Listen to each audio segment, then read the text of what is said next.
Now, the Nazi Holocaust of Europe was one of the most gruesome chapters of the 20th century, and today people across the world prepare to pause, as Alex said, and remember the 6 million Jews that were killed in the genocide. Walter Bingham was born as Wolfgang Billig in Karlsruhe in the Weimar Republic in 1924, is a British-Israeli journalist, actor, entrepreneur, Holocaust survivor, and decorated World War II veteran. He made Aliyah to Israel in 2004. He is one of Israel's oldest working journalists and has appeared in 2 Harry Potter movies. He holds the Guinness record for being the oldest radio talk show host. He also enjoys skydiving, and he joins us now from Jerusalem. Thank you so much for being with us, Mr. Bingham. A pleasure to have you on the show. It's my pleasure to be here. First and foremost, how are you feeling today? I'm feeling wonderful. You know that on a good day I feel like 40, on a bad day like 50, and today I feel like 40. Well, you look 30 to me, so congratulations. I'm looking forward to asking you for some tips later. It has been 75 years since the end of World War II. Please, can you share with us, where did the war catch you? You were an adolescent then.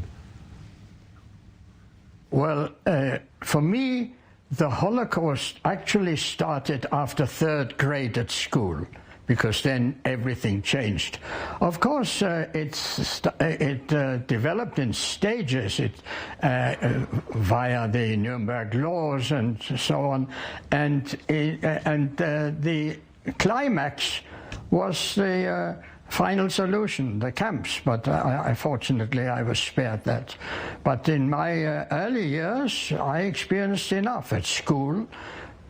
Everything changed once Hitler came to power. I never got the ball in the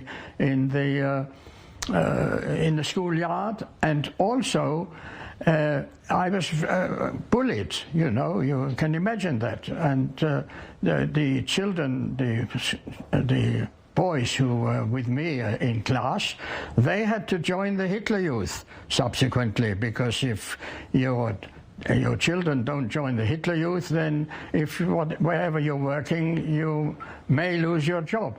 And the Hitler Youth marched in the evening, playing soldiers and singing songs like "When Jewish blood spurts from the knife, then everything goes so much better." And I had to listen to that kind of stuff. And of course I was bullied, and I can tell you long stories about my school years that, for instance, if I raised my finger in order to answer the teacher's question, he wouldn't call me anymore, because it wouldn't, I may have been wrong, but it would have been, it wouldn't have been possible for the Jew to know something which the Aryan boy doesn't know. There was a boy sitting next to me, and he copied from me, and he got good marks and I got bad marks. Eventually they sent me to the back of the class, because you couldn't expect an Aryan boy having to sit next to a dirty, stinking Jew.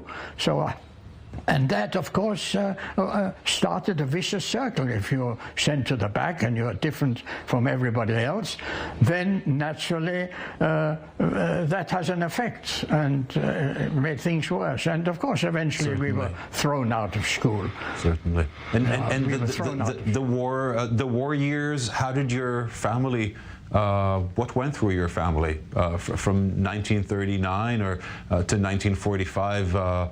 Where did you spend the war? Well, I came to England with the Kinder transport, which only allowed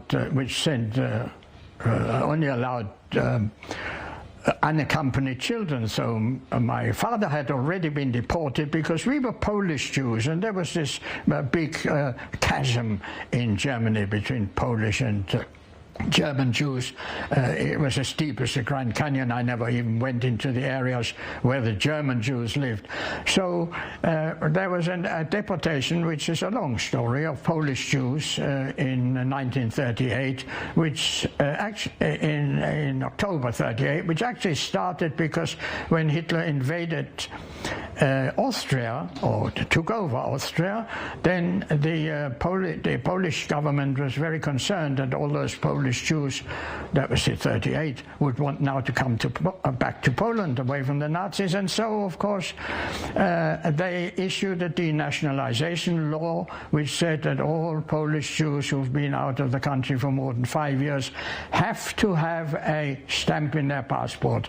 And when the Jews went to the consulates, they never got this stamp, and so they all became stateless. Now, what can you do with stateless Jews? At that time, the Nazi policy was not yet extermination. It was get rid of the Jews, get them out. But suddenly, all these stateless people couldn't go anywhere, so they decided to forcibly deport them. And my father was among them on the 28th of October.